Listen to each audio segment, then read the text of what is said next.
Assalamualaikum. Assalamualaikum warahmatullahi wabarakatuh.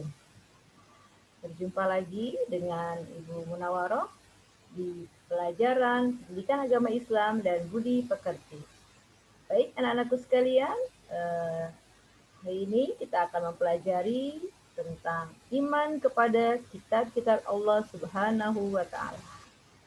Baiklah anak-anakku, sebelum mulai belajar, marilah kita berdoa terlebih dahulu. Kita awali dengan berdoa bersama-sama.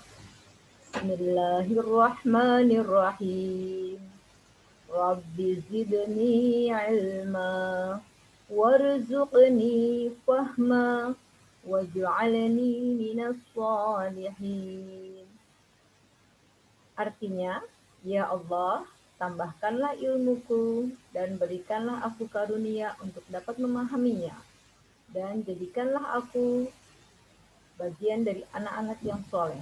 Amin ya Rabbal Alamin. Baik, anak-anakku sekalian, berikutnya Ibu akan sampaikan kompetensi inti dari pelajaran kita hari ini. Yang pertama, KI 1, siswa dapat menyebutkan macam-macam kitab-kitab Allah dan Rasul yang menerimanya. Meyakini bahwa kitab-kitab Allah sebagai petunjuk bagi manusia dan Al-Quran sebagai kitab suci umat Islam. Kompetensi inti 2, menunjukkan perilaku jujur, disiplin, tanggung jawab, peduli, gotong royong, kerjasama, toleran, damai, santun, responsif, dan proaktif sebagai bagian dari solusi atas berbagai permasalahan dalam berinteraksi secara efektif.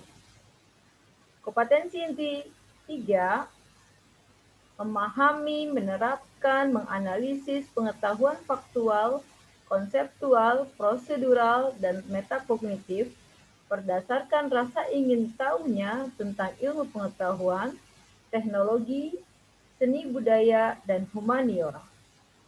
Kompetensi inti 3, kompetensi inti 4, mengolah, menalar, dan menyaji dalam ranah konkret dan ranah abstrak terkait dengan pengembangan dari yang dipelajarinya di sekolah secara mandiri, bertindak secara efektif dan kreatif, serta mampu menggunakan metode sesuai dengan kaidah keilmuan. Baik anak-anakku sekalian, kita lanjutkan dengan tujuan pembelajaran pada hari ini. Yang pertama, peserta didik mampu menguraikan dengan benar makna iman kepada kitab-kitab Allah Subhanahu wa Ta'ala. 2.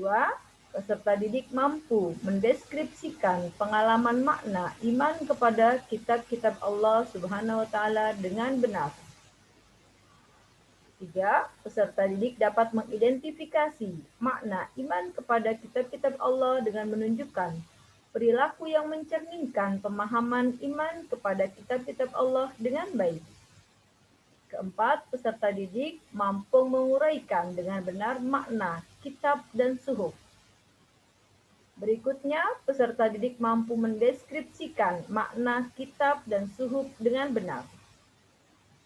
Kemudian, peserta didik dapat mengidentifikasi makna iman kepada kitab dan suhuf dengan menunjukkan perilaku yang mencerminkan pemahaman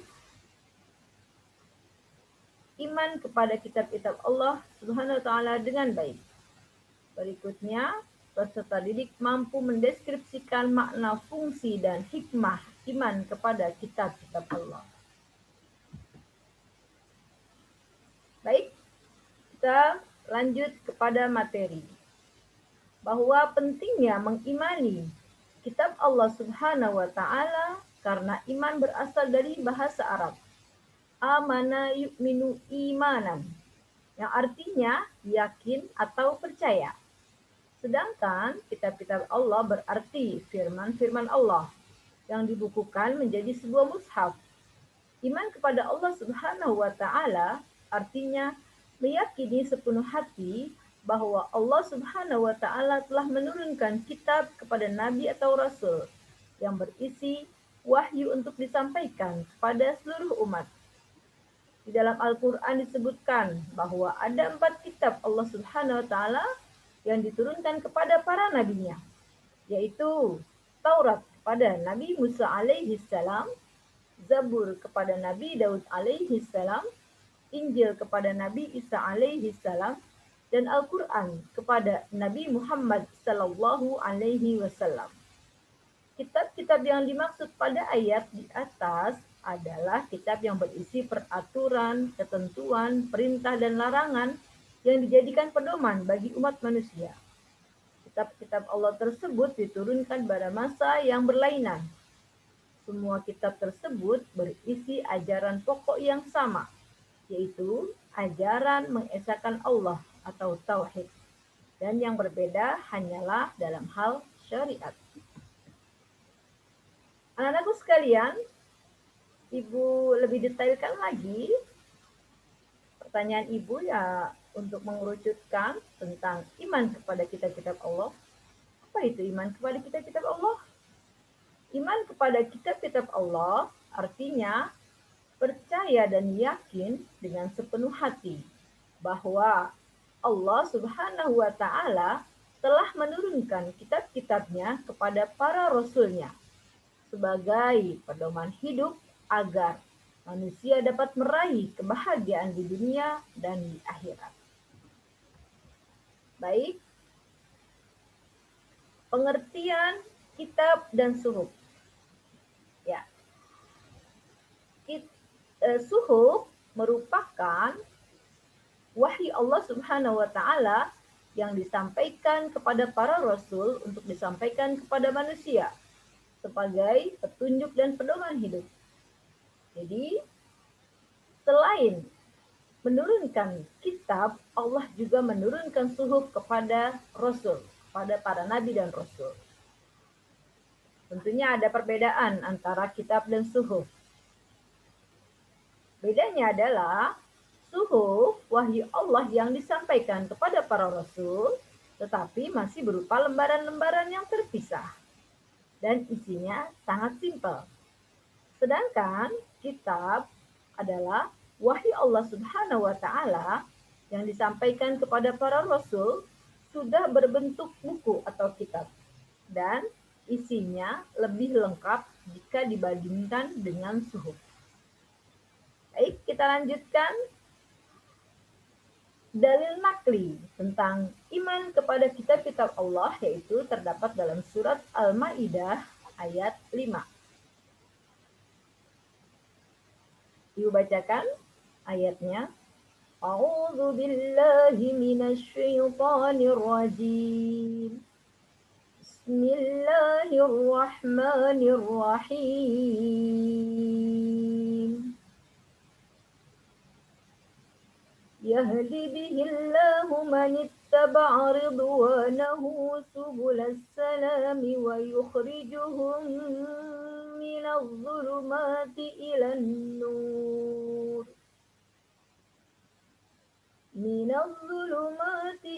النور بإذنه ويهديهم إلى صراط مستقيم.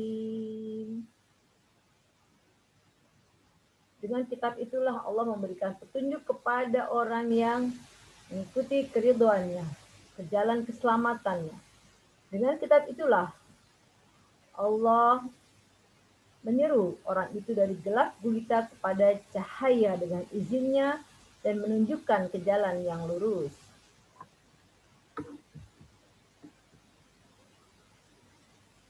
Nah, kemudian kitab-kitab Allah dan para penerimanya.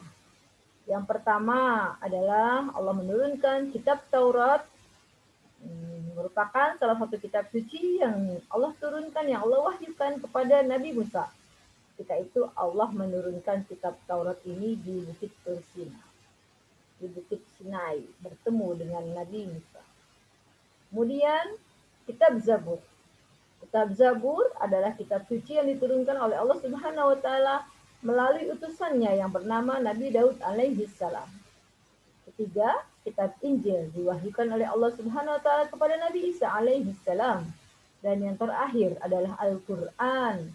Al-Qur'an diturunkan Allah Subhanahu wa taala kepada Nabi Muhammad sallallahu alaihi wasallam melalui malaikat Jibril. Berikutnya adalah fungsi dan hikmah iman kepada kitab-kitab Allah Subhanahu wa taala.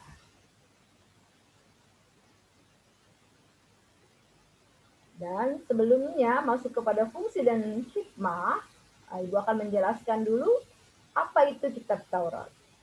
Kitab Taurat itu berasal dari bahasa Ibrani. Kitab Taurat adalah kitab yang juga diwahyukan oleh Allah Subhanahu wa taala kepada Nabi Musa alaihi salam untuk menjadi petunjuk dan bimbingan bagi umat Bani Israel yang merupakan salah satu dari 3 komponen, yaitu Torah, Nabi, dan Ketubin yang terdapat dalam kitab suci agama Yahudi yang disebut Biblia atau Alkitab. Biblia atau Alkitab.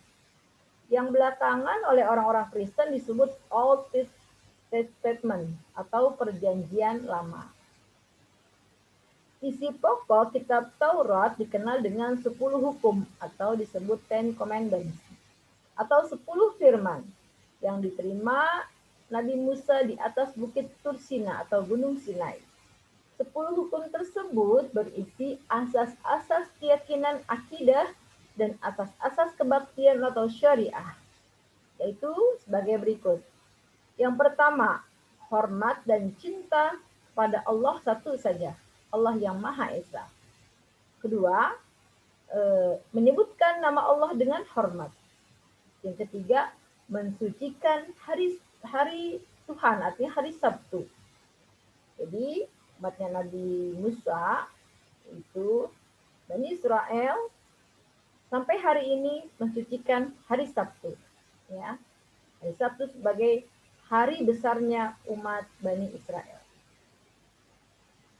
Yang keempat, hormati ibu bapakmu dan jangan membunuh. Yang keempat, menghormati kedua orang tua. Yang kelima, jangan membunuh. Yang keenam, jangan berbuat cabul. Yang ketujuh, jangan mencuri. Kedelapan, jangan berdusta. Kesembilan, jangan ingin berbuat cabul.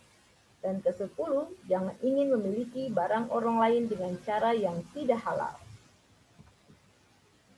Berikutnya adalah dalil nakli tentang kitab Taurat terdapat dalam surat Al-Mu'minun ayat 49. Bismillahirrahmanirrahim.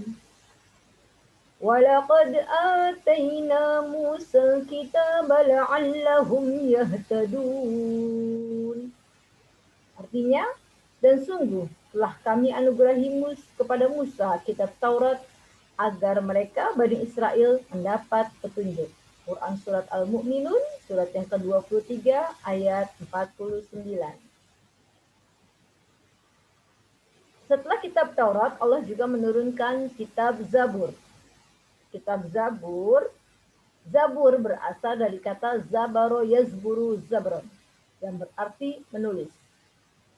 Makna aslinya disebut tertulis. Zabur dalam bahasa Arab dikenal dengan sebutan mazmur, jamaknya mazamir.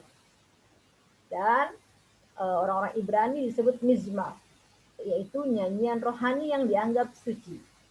Sebagian ulama menyebutnya mazmur, yaitu salah satu kitab suci yang diturunkan sebelum Al-Quran selain Taurat dan Injil. Dalam bahasa Ibrani, istilah Zabur berasal dari kata zimro, yang berarti lagu atau musik, zamir atau lagu, dan mizmor atau mazmur merupakan pengembangan dari kata zamar, artinya nyanyian pujian. Zabur adalah kitab suci yang diturunkan Allah Subhanahu wa taala kepada kaum Bani Israel melalui utusannya yang bernama Nabi Daud alaihi salam. Secara garis besar, nyanyian rohani yang disenandungkan oleh Nabi Daud alaihissalam dalam kitab Zabur terdiri dari 5 macam. Yang pertama, nyanyian untuk memuji Tuhan, disebut liturgi. Yang kedua, nyanyian perorangan sebagai ucapan syukur. Yang ketiga, ratapan-ratapan jamaah. Yang keempat, ratapan dan doa individu. Dan yang kelima, nyanyian untuk raja. Nyanyian pujian dalam kitab Zabur atau Mazmur 146 antara lain. Besarkanlah olehmu akan Tuhan, hai jiwaku. Pujilah Tuhan. Yang kedua, maka aku akan memuji Tuhan seumur hidupku.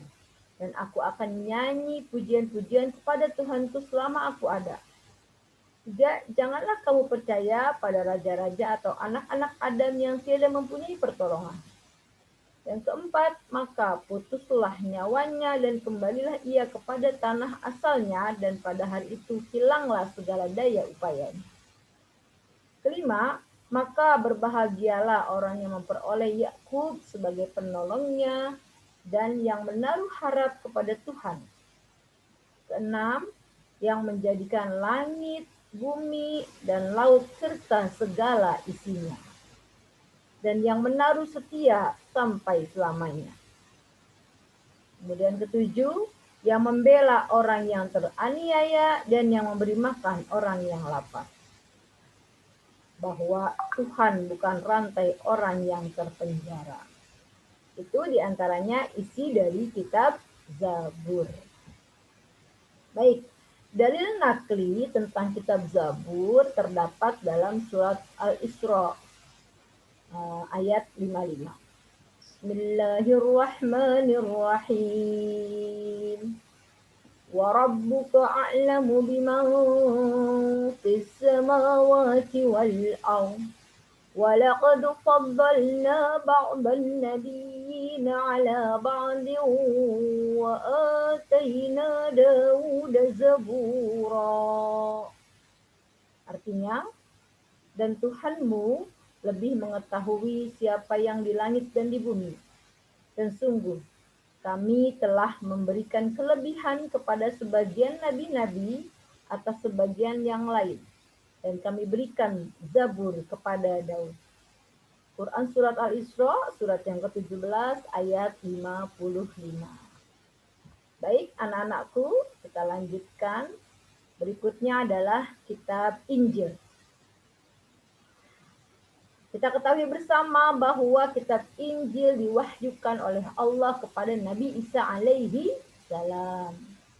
Kitab Injil yang asli memuat keterangan-keterangan yang benar dan nyata, yaitu perintah-perintah Allah Subhanahu wa Ta'ala, agar manusia mengesahkan Allah dan tidak menyekutukannya dengan suatu apapun. Ada pula penjelasan bahwa di dalam kitab Injil terdapat keterangan bahwa di akhir zaman akan lahir nabi yang terakhir dan penutup para nabi, Khatimul Anbiya wal Mursalin, yang bernama Ahmad atau Muhammad, dan yang pada akhirnya kita kenal dengan Nabi Muhammad sallallahu alaihi wasallam. Kitab Injil itu diturunkan kepada Nabi Isa alaihi salam. Tujuan Allah menurunkan kitab Injil adalah sebagai petunjuk dan cahaya penerang bagi manusia. Kitab Injil sebagaimana dijelaskan dalam Al-Quran bahwa Nabi Isa alaihi salam mengajarkan tauhid kepada umatnya untuk atau pengikutnya. Tauhid di sini artinya mengesahkan Allah dan tidak menyekutukannya. Penjelasan ini tertulis dalam surat Al-Had ayat 27. Ya. Baik, kita lanjut tentang dalil nakli kitab Injil. Terdapat dalam surat Maryam ayat 30. Bismillahirrahmanirrahim. Qala inni abdullahi ataniyal kitaba wa ja'alani nabiyya. Dan Isa berkata, sesungguhnya aku hamba Allah. Dia memberiku kitab Injil dan dia menjadikan aku seorang nabi. Surat Maryam, surat yang ke-19 ayat 30. Baik, Berikutnya adalah kitab Al-Quran. Al-Quran diturunkan kepada Nabi Muhammad Sallallahu Alaihi Wasallam melalui malaikat Jibril. Dan Al-Quran diturunkannya tidak sekaligus, tapi secara berangsur-angsur. Waktu Al-Quran diturunkan itu selama genapnya 23 tahun, atau tepatnya 22 tahun, 2 bulan, 22 hari. Jadi tidak genap sampai 23 tahun, 22 tahun, 2 bulan, dan 22 hari. Al-Quran terdiri dari 30 juz, 114 surat, 6.236 ayat, dan 74.437 kalimat, serta 325.345 huruf. Subhanallah. Jadi wahyu pertama yang diturunkan oleh Allah adalah anak-anak surat Panana, yaitu surat Al-Alaq ayat 1 dan 5. Tentunya kalian sudah hafal ya dengan isi surat Al-Alaq, karena ini sangat update dan sangat dikenal oleh masyarakat. Ya. Bunyinya seperti ini. Bismillahirrahmanirrahim. Iqra' ismi rabbikal ladzi khalaq. Khalaqal insana min 'alaq. Iqra' wa rabbukal akram. Alladzi 'allama bil qalam. 'Allamal insana ma lam ya'lam. Shadaqallahul 'azim. Al-Quran itu diturunkan pada malam 17 Ramadan. Mulia sekali. Al-Quran sudah mulia, diturunkan ya pada malam yang mulia, yaitu 17 Ramadan di tahun 610 Masehi. Di Gua Hira ketika Nabi Muhammad SAW sedang berkhalwat. Jadi kemudian nama lain dari Al-Quran itu banyak sekali. Di antaranya ada Al-Huda, artinya petunjuk. Al-Quran sebagai petunjuk bagi seluruh umat manusia. Hudal linnas, petunjuk bagi umat manusia. Kemudian Al-Furqan, artinya sebagai pembeda antara yang baik dan yang buruk. Kemudian disebut juga Asy-Syifa, artinya Al-Quran itu sebagai penawar atau obat penenang hati. Kalau kita sedang galau, kecewa, sedih, bacalah Al-Quran. Minimum kita baca surat-surat pendek jika kita tidak hafal dengan surat-surat panjang. Atau kita baca ayat kursi. Surah ayat kursi adalah surah yang sangat dekat dengan kita. Yang sangat dikenal oleh masyarakat karena berulang-ulang itu dibaca ketika kita baca doa, baca tahlil, itu pun kita baca ayat kursi. Ya, baik anak-anak, contoh dari Al-Quran sebagai penenang atau penawar. Tapi tidak hanya ayat kursi saja, kita akan membaca ayat-ayat Al-Quran ini dari mulai surah Al-Fatihah sampai surat An-Nas sebagai penawar dan penenang hati. Kemudian nama lain dari Al-Quran disebut Az-Zikr, artinya Al-Quran sebagai peringatan adanya ancaman dan balasan. Dalam Al-Quran dijelaskan ada peringatan, ada ancaman, ada balasan. Peringatan bagi orang-orang yang beriman. Kemudian ada ancaman, diancam oleh Allah jika kita melakukan pelanggaran-pelanggaran. Kita maksiat, kita berdosa. Ancamannya adalah kehidupan kita di dunia tidak barokah dan di akhirat mendapatkan siksa. Kemudian ada balasan perbuatan kebaikan, balasan kebajikan, yaitu balasannya di dunia mendapatkan kebaikan dan di akhirat tentunya akan mendapatkan surga. Kemudian disebut juga Alkitab. Alkitab artinya buku, dibukukan, tuliskan. Al-Quran adalah yang dibukukan, ya. Jadi kita melihat seperti ini yang ada di gambar ibu ada Al-Quran, itu sudah dibukukan, makanya disebut Alkitab. Ya. Jadi ini yang ibu sebutkan nama-nama lain dari Al-Quran, yaitu Al-Huda, Al-Furqan, Syifa, Al-Zikr, Al-Kitab, itu diantaranya. Ada yang lain disebut An-Nur, Cahaya, yang tidak ibu tuliskan di dalam PowerPoint. Baik, isi kandungan Al-Quran adalah sebagai berikut. Jadi Al-Quran ini isinya sangat lengkap. Yang pertama ada akidah atau keimanan. Yang kedua ada ibadah, tentang ibadah mahdo atau ghairu mahdo. Ibadah mahdo dan ibadah ghairu mahdo. Kemudian akhlak seorang hamba kepada Khalik. Ada tentang akhlak. Akhlak kepada sesama manusia dan akhlak kepada alam sekitar. Jadi akhlak kita, bagaimana akhlak kita kepada Allah, bagaimana akhlak kita kepada manusia, bagaimana akhlak kita kepada alam semesta, atau bagaimana akhlak kita kepada makhluk Allah, baik makhluk yang hidup maupun makhluk benda-benda apapun yang Allah ciptakan, diatur, diajarkan dalam Al-Qur'anul Karim. Berikutnya adalah tentang muamalah, yaitu hubungan manusia dengan sesama manusia. Ada dalam Al-Quran. Disebutkan dalam Al-Quran bagaimana manusia bergaul, bertransaksi, bermuamalah sesama manusia. Karena Allah tidak pernah membeda-bedakan manusia. Semua manusia yang diciptakan oleh Allah ini adalah makhluk Allah. Ya.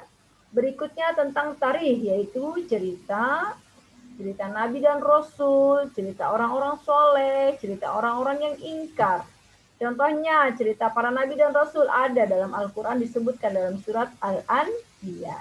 Cerita orang-orang soleh seperti contoh cerita tentang Imron, keluarga Imron, yang tentunya kita ketahui bersama bahwa Imron ini adalah seorang kakeknya Nabi Isa.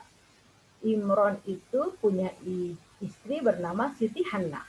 Siti Hannah punya anak bernama Siti Maryam. Dan Maryam punya anak bernama Isa alaihi salam dan menjadi Rasul. Ya, itu Imron itu adalah seorang soleh yang diceritakan oleh Allah. Begitu juga Luqman disebutkan oleh Allah. Luqman ini bukan Nabi dan Rasul, tapi beliau adalah seorang soleh yang memiliki inspirasi dalam mendidik anak-anaknya. Dan itu diceritakan dalam surat Luqman, disebutkan oleh Allah. Ada surat Ali Imran yang artinya keluarga Imran, ada surat Luqman tentang bagaimana Luqman mendidik anaknya menjadi anak yang soleh, yang baik, yang berbakti kepada kedua orang tuanya. Dan ajaran-ajaran Luqman yang banyak sekali yang menginspirasi semua orang tua di dunia ini sampai hari ini. Baik, kemudian ada cerita orang-orang ingkar, yaitu Fir'aun. Ada ceritanya dalam Al-Quran. Bagaimana sombongnya Fir'aun kepada Nabi Musa. Bagaimana sombongnya Fir'aun yang mengaku-ngaku Tuhan, pada akhirnya Allah tenggelamkan di Laut Merah. Ya, baik. Cerita Qorun itu pun ada dalam Al-Quran. Orang-orang yang ingkar, orang-orang yang serakah.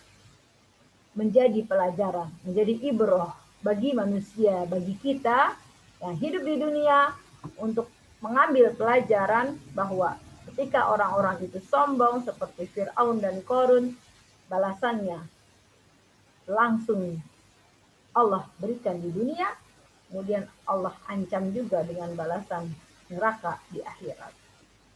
Kemudian ada cerita tentang kebaikannya keluarga Imran, kebaikannya seorang Luqman, itu pun menjadi ibrah buat manusia, menjadi motivasi, menjadi inspirasi. Kemudian tentang semangat mengembangkan ilmu pengetahuan, itu pun terdapat dalam Al-Quran, di kandungan Al-Quran. Jadi Al-Quran adalah kitab Allah yang menyempurnakan kitab-kitab, 3 kitab yang terdahulu. yaitu kitab Taurat, kitab Zabur, kitab Injil, dan yang paling sempurna adalah Al-Quran. Kenapa disebut sempurna? Karena Al-Quran berisi semua aspek kehidupan. Kalau kitab Taurat, ajarannya tadi hanya 10. Kitab Zabur pun tidak sebanyak Al-Quran, dan Injil seperti itu. Inti dari 3 kitab tersebut tentang keesaan Allah, tentang Tauhid. Karena setiap Nabi dan Rasul punya syariat yang berbeda-beda. Dan Al-Quran ini melengkapi kitab-kitab terdahulu. Melengkapi isi kitab Taurat, isi kitab Zabur, dan isi kitab Injil. Jadi isi dari Al-Quran yang pertama akidah atau keimanan, yang kedua ibadah, yang ketiga tentang akhlak, yang keempat tentang muamalah, yang kelima tentang tarikh, dan yang keenam tentang ilmu pengetahuan. Jadi tentang betapa pentingnya ilmu pengetahuan, bagaimana Allah meninggikan derajat orang-orang yang menuntut ilmu, yang mencari ilmu dengan beberapa derajat. Kemudian bagaimana pentingnya ilmu pengetahuan dan bagaimana Allah menciptakan alam semesta ini, tentang sains yang terdapat di dunia ini ada dalam Al-Quran. Begitu lengkapnya dan sempurnanya Al-Quran yang menjadi pedoman hidup umat Islam. Ya, baik anak-anakku sekalian, kita lihat dalil nakli tentang Al-Quran ada dalam surat Ali Imran ayat 3. Bismillahirrahmanirrahim. نزل عليك الكتاب بالحق مصدقا لما بين يديه وأنزل التوراة والإنجيل. Artinya, dia menurunkan kitab Al-Quran kepadamu Muhammad yang mengandung kebenaran, membenarkan kitab-kitab sebelumnya, dan menurunkan Taurat dan Injil. Quran Surat Ali Imran ayat 3. Surat yang ke-3. Baik. Nah, Ibu akan jelaskan lagi keistimewaan Al-Quran. Yaitu, apa istimewanya Al-Quran? Al-Quran itu sebagai petunjuk dan rahmat bagi orang-orang yang beriman dan bertakwa. Kemudian, sebagai informasi kepada setiap umat bahwa Nabi dan Rasul yang terdahulu itu mempunyai syariat dan aturan caranya masing-masing dalam menyembah Allah Subhanahu wa Ta'ala. Al-Quran sebagai kitab suci terjamin keasliannya. Dari mulai diturunkan ribuan tahun yang lalu, tahun 610 Masehi di Gua Hiro sampai hari ini, kemurnian Al-Quran tetap terjaga. Seperti firman Allah, Inna nahnu nazzalna dzikra wa inna lahu lahafidun. Al-Quran berikutnya, Al-Quran tidak dapat ditandingi oleh ide-ide manusia yang ingin menyimpangkannya. Tak ada yang bisa menandingi isi dari Al-Quran. Ya, kemudian berikutnya adalah membaca dan mempelajari Al-Quran, hukumnya ibadah, mendapatkan pahala dan ridho dari Allah Subhanahu wa Ta'ala. Bagi orang yang beriman kepada kitab-kitab Allah, ia akan melakukan perilaku mulia sebagai berikut, yaitu meyakini bahwa kitab-kitab suci sebelum Al-Quran datang dari Allah, tetapi akhirnya tidak murni lagi sebab dicampur adukan dengan ide-ide manusia pada zamannya. Al-Quran sudah dijaga kemurniannya oleh Allah Subhanahu wa Ta'ala sampai sekarang. Umat Islam juga sebagai penjaganya. Contohnya, umat Islam sebagai penjaganya, banyak para hafiz Quran sejak zaman Rasulullah sampai hari ini. Malah hari ini makin bertambah. Ya. Kemudian, menjaga kemurnian Al-Quran adalah tugas kita sebagai seorang muslim. Salah satu caranya adalah kita berusaha menghormati, memuliakan, dan menjunjung tinggi kitab suci Al-Quran. Menjadikan Al-Quran sebagai petunjuk dan pedoman hidup dan tidak sekali-kali berpedoman kepada selain Al-Quran. Keempat, berusaha untuk membaca Al-Quran dalam segala kesempatan, dikala suka maupun duka. Kemudian belajar memahami arti dan isi dari Al-Quran. Dan kelima, berusaha untuk mengamalkan isi Al-Quran di dalam kehidupan sehari-hari, baik di waktu sempit maupun di waktu lapang. Ya. Baik, berikutnya adalah fungsi dan iman kepada kitab-kitab Allah. Apa fungsinya kita beriman kepada kitab-kitab Allah? Ingat ya, iman itu konsepnya ada 3 anak-anakku sekalian. Iman harus diucapkan dengan lisan, ya, diyakini dengan hati, dan dibuktikan dengan perbuatan. Itu yang disebut iman.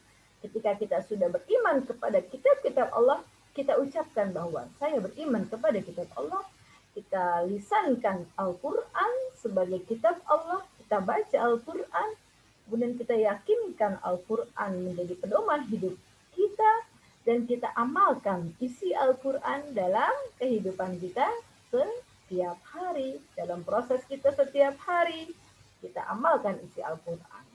Baik mulai dari bangun tidur sampai tidur lagi, amalkan isi Al-Quran sesuai dengan kemampuan dan pengetahuan yang kita miliki.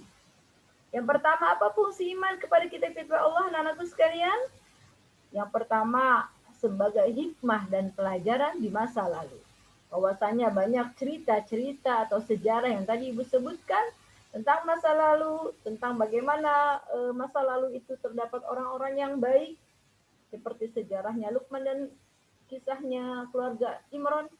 Dan masa lalu ada contoh orang-orang yang buruk seperti Korun dan Fir'aun.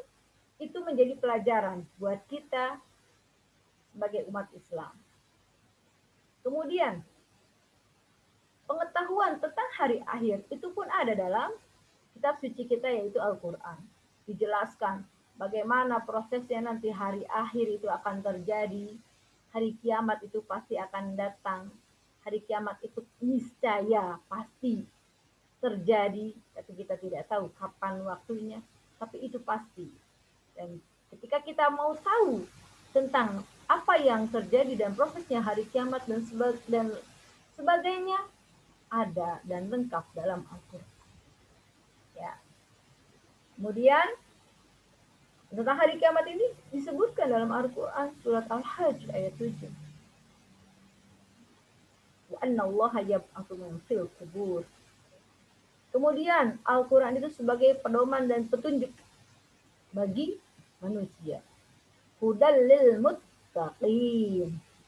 Petunjuk bagi orang-orang yang bertakwa. Kemudian Al-Quran adalah menjadi hidayah dan cahaya kehidupan. Ya.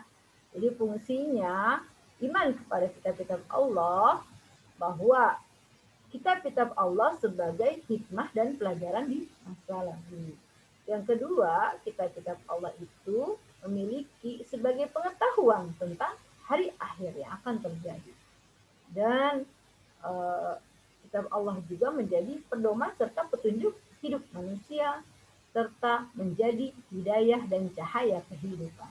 Karena ketika kita dibimbing oleh kitab Allah, oleh Allah, hidayah kita akan tidak tergelincir. Hidup kita tidak akan tergelincir. Hidup kita on the track di jalannya Allah Subhanahu wa Ta'ala. Baik, berikutnya adalah hikmah iman kepada kitab-kitab Allah Subhanahu wa Ta'ala. Yang pertama, manusia dapat mengetahui betapa besarnya dan perhatiannya Allah serta kasih sayangnya Allah kepada para hambanya dan makhluknya. Ya. Kemudian yang kedua, manusia yang beriman akan dapat mengetahui dan membedakan mana yang baik dan mana yang buruk. Karena di dalam kitab dijelaskan tentang perilaku yang baik dan perilaku yang buruk. Kemudian memiliki sikap toleransi yang tinggi karena kitab-kitab Allah memberikan penjelasan tentang penanaman sikap toleransi, saling menghormati dan menghargai orang lain, bahkan pemeluk agama lain. Nah, kemudian diantaranya yaitu meningkatkan kesabaran dalam menerima cobaan, ujian, musibah yang menimpa dirinya sendiri, diri kita. Jadi hikmah diturunkannya Al-Quran atau kitab-kitab suci oleh Allah Subhanahu wa Ta'ala banyak sekali. Di antaranya ketika Allah sudah menurunkan kitab sucinya kepada kita, wabil khusus umat Islam, kita tahu betapa Allah itu sangat sayang dan sangat kasih, sangat rahman, rahim kepada hamba-hambanya. Ketika kita membaca Al-Quran, kita tahu betapa karunia Allah tidak pernah putus, betapa nikmat Allah tidak dapat kita hitung. Ya, baik. Kemudian orang-orang yang beriman tahu bagaimana cara membedakan yang baik dan benar. Itu pedomannya adalah Al-Quran. Disebutkan dalam Al-Quran mana perilaku-perilaku yang baik, mana perilaku-perilaku yang buruk, mana yang harus kita lakukan ini karena suatu kebaikan, mana yang harus kita jauhkan karena itu suatu keburukan, terdapat dalam Al-Quran dengan lengkap dan jelas. Makanya penting sekali Al-Quran menjadi pedoman hidup kita. Kita baca Al-Quran, kita pahami isinya, kita amalkan isi kandungannya.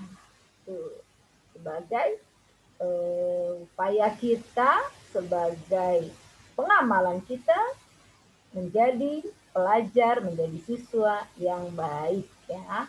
Nah, anak sekalian, kemudian dalam Al-Quran juga kita diajarkan, Allah juga mengajarkan tentang bagaimana menanamkan sikap toleransi, saling menghargai, saling tasamu, saling menghormati terhadap agama yang berbeda. Yang berbeda agama saja kita harus menghormati, apalagi satu agama. Dalam Al-Quran jelas sekali surat Al-Kafirun, takum dinukum waliyadin. Ya, untuk agama kita tidak boleh saling mencaci dan memaki, karena kita harus saling menghormati, menghargai pemeluk agama lain. Ya, kemudian sikap toleransi, berbeda keyakinan atau berbeda hal yang lain itu diajarkan dalam Al-Quran, toleransi yang tinggi. Dan berikutnya adalah meningkatkan kesabaran dalam menerima cobaan, ujian, musibah yang menimpa diri kita. Nah, karena dalam hidup ini pastinya kita akan diuji oleh Allah, diuji dengan apapun itu. Diuji dengan ketidakpunyaan materi, diuji dengan kesakitan, diuji dengan adanya banyak materi, itu merupakan ujian. Semuanya ujian yang kita hadapi kuncinya adalah sabar. Dalam Al-Quran Allah menjelaskan banyak sekali ayat-ayat tentang kesabaran dalam menghadapi ujian. Di akhir ayat surat Al-Baqarah 55, wa basyiris sabirin, dan berilah kabar gembira bagi orang-orang yang bersabar dalam menghadapi ujian. Ya, baik anak-anakku sekalian, Ibu sudah menjelaskan tentang iman kepada kitab-kitab Allah, mulai dari bagaimana meyakini kitab-kitab Allah, kemudian adanya kitab-kitab Allah yang diturunkan kepada 4 nabi dan rasul, kemudian adanya selain kitab juga Allah menurunkan suhuf, kemudian isi daripada kitab-kitab Taurat, Zabur, Injil, dan Al-Quran. Juga betapa istimewanya Al-Quran bagi kita umat Islam. Baik anak-anakku, sebelum kita mengakhiri pelajaran kita pada kesempatan ini, kita tutup dengan latihan soal. Ya, kita bahas bersama latihan soal ini. Yang pertama adalah yakini dengan sepenuh hati bahwa Allah telah menurunkan kitab-kitab suci kepada para rasul. Pedoman umat agar menuntun ke manusia ke jalan yang benar dan tidak tersesat.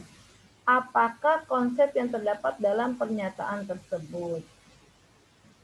Nanti konsepnya adalah iman kepada kitab-kitab suci.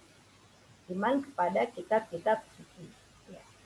Soal yang kedua, kitab suci yang diturunkan kepada para nabi dan rasul Tanpa kitab suci, manusia akan berada pada kegelapan. Ibarat seseorang yang sedang berjalan, manusia berjalan tanpa mengetahui arah dan tidak mempunyai tujuan. Jika demikian, maka perjalanan itu akan tersesat.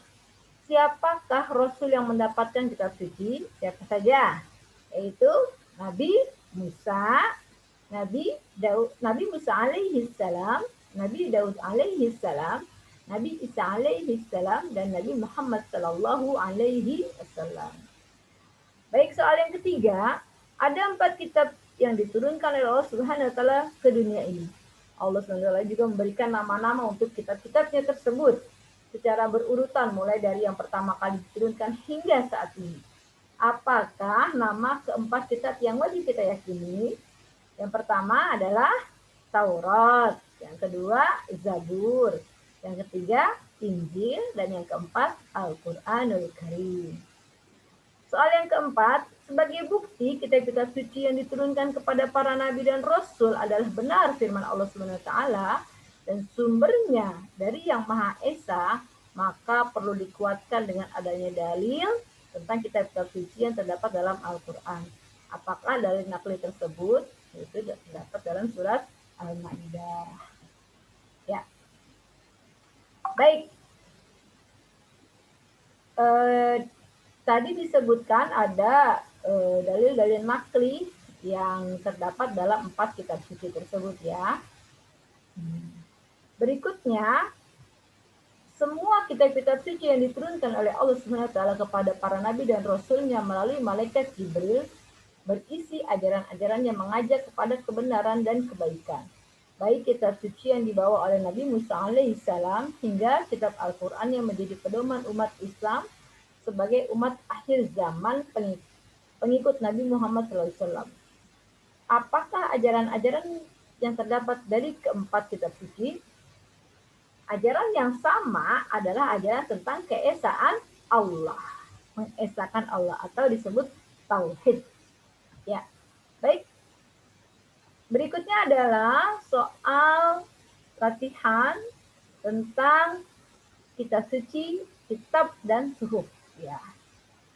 Tujuan Allah menurunkan kitab-kitab suci kepada para nabi dan rasul sebagai pedoman hidup manusia agar manusia tidak tersesat, memiliki arah, tujuan hidup, dan selalu mendapatkan hidayah dan bimbingan Allah. Pernyataan tersebut, apakah nama kitab-kitab suci yang diturunkan dan siapakah rasulnya? Yaitu Taurat dengan rasulnya Nabi Musa alaihi salam. Zabur dengan rasulnya Nabi Daud alaihi salam, Injil dengan rasulnya Nabi Isa alaihi salam, dan Al-Quran dengan rasulnya Nabi Muhammad sallallahu alaihi wasallam. Kitab-kitab suci yang telah diturunkan oleh Allah Subhanahu wa taala yang merupakan fondasi yang kokoh bagi umat manusia dan berisi ajaran yang sangat lengkap. Kitab-kitab suci tersebut hingga saat ini masih ada karena dibukukan. Pada masa itu Allah Subhanahu wa taala pun menurunkan firman-firman-Nya yang berupa lembaran-lembaran. Apakah nama dari lembaran-lembaran firman Allah tersebut? Yaitu namanya suhuf.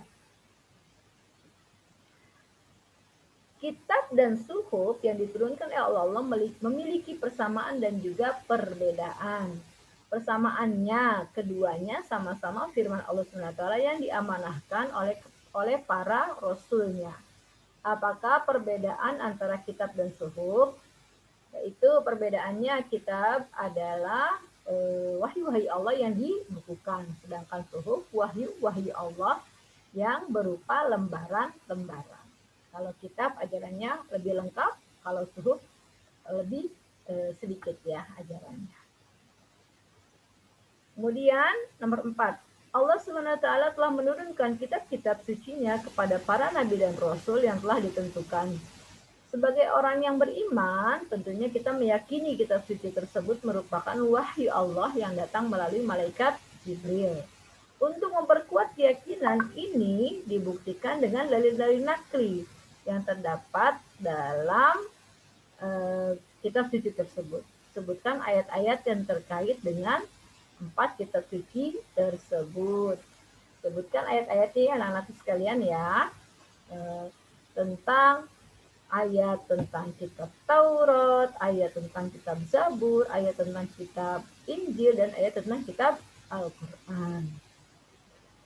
Quran sebagai kitab terakhir yang diturunkan dan terjamin kemurniannya.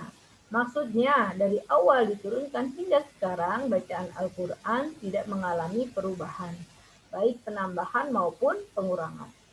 Umat Islam yang menjadikan Al-Quran sebagai pedoman dalam kehidupan sehari-hari dan akan menjadikan hidupnya terarah dan selamat sampai tujuan hidup yang sebenarnya, yaitu bahagia di dunia dan akhirat. Dari pernyataan di atas terlihat betapa pentingnya Al-Quran bagi umat Islam. Bagaimanakah ajaran-ajaran yang terdapat dalam Al-Quran sehingga terbukti hingga kini masih update dan dijadikan pedoman hidup? Itu ajarannya tadi ya, ada 6 ya, ada akidah, ada ibadah, ada akidah, ibadah, ada akhlak, ada muamalah, ada tarikh, ada ilmu pengetahuan. Ada 6 ya. Baik, kita lanjut ke soal berikutnya. Kisah Rasul dan sejarah peradaban Islam di masa lalu dapat kita pahami dari apa yang tertuang dalam kisah bangsa Mesir di masa lalu dan juga Firaun yang merasa menjadi penguasa dan Tuhan di Mesir. Di Palestina di mana kenabian Ibrahim bermula di sana. Terdapat pula mengenai kisah perjuangan Rasulullah di Mekah dan Madinah. Secara historis, Arab menjadi tempat bermulanya kisah kenabian tersebut. Kisah bermula kenabian Nabi Muhammad. Mengapa kisah-kisah tersebut dapat menjadi pelajaran bagi orang yang beriman? Karena kisah tersebut menjadi pedoman, kisah tersebut menjadi pedoman, menjadi pelajaran.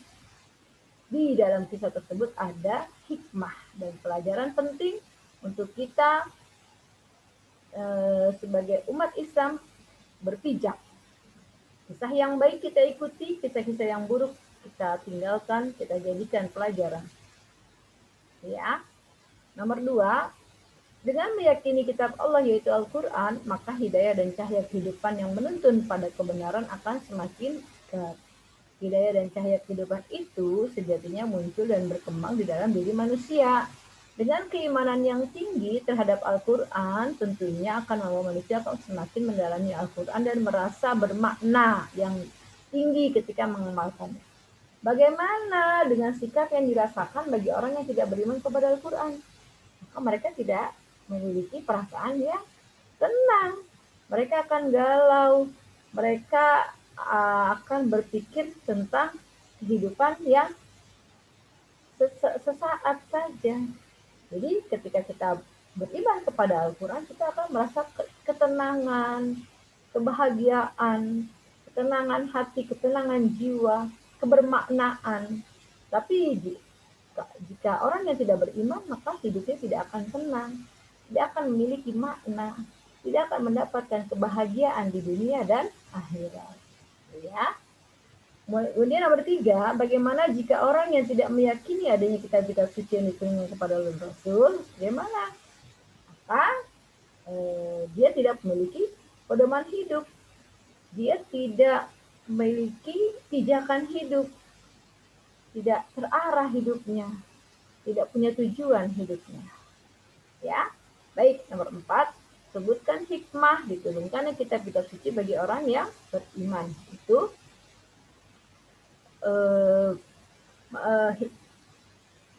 kitab suci itu menjadi pengetahuan yang membedakan mana yang baik dan mana yang benar bagi orang yang beriman.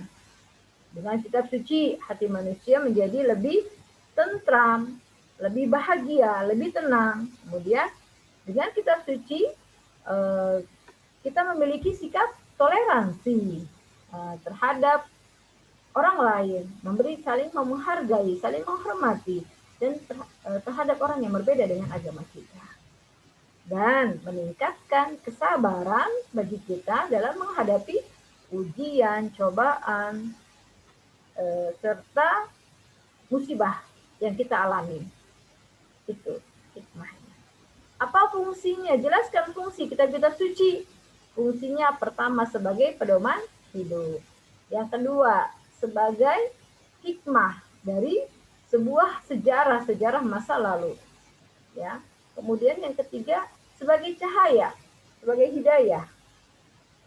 Kemudian yang keempat, informasi. Kitab suci itu fungsi sebagai informasi bahwa akan datangnya hari akhir. Dan yang kelima, kitab suci menjadi sumber ilmu pengetahuan bagi kita. Intinya itu ya. Jadi hari ini kita telah mempelajari iman kepada kitab-kitab suci, yaitu yang diturunkan oleh Allah Subhanahu wa taala, yang merupakan rukun iman yang keberapa, Nana? Ya, kita urutkan ya. Al-imanu an tu'minu billahi wa malaikatihi wa kutubihi wa rusulihi wa bil yaumil akhir wa bil qadari khairi wa syarri. Iman yang pertama, iman kepada Allah Subhanahu wa taala. Yang kedua, kepada malaikat-malaikatnya Allah. Yang ketiga, kepada kitab-kitabnya Allah. Yang keempat, kepada para rasulnya. Kelima, hari kiamat, iman kepada hari kiamat. Dan yang keenam, kepada qada dan qadar. Jadi iman kepada kitab-kitab suci adalah rukun iman yang ketiga. Baik anak-anakku sekalian, terima kasih atas perhatiannya mengikuti pembelajaran pada kesempatan kali ini dengan Ibu Munawaroh dari SMP Negeri 195. Ya, baik. Kita tutup pembelajaran pada kesempatan ini dengan membaca doa penutup majelis. Sama-sama, semoga apa yang kita baca Allah ridhoi, menjadi ilmu yang barokah dan manfaat. Dan anak-anak sekalian menjadi anak-anak yang soleh dan soleha. Kita tutup pertemuan kita pada kesempatan ini dengan penutup majelis. Bismillahirrahmanirrahim. Subhanakallahumma wa bihamdika asyhadu an la ilaha illa anta astaghfiruka wa atubu ilaih. Mohon maaf lahir batin. Semangat terus anak-anakku sekalian dan terus berprestasi. Sampai ketemu lagi. Billahi taufiq wal hidayah. Assalamualaikum warahmatullahi wabarakatuh.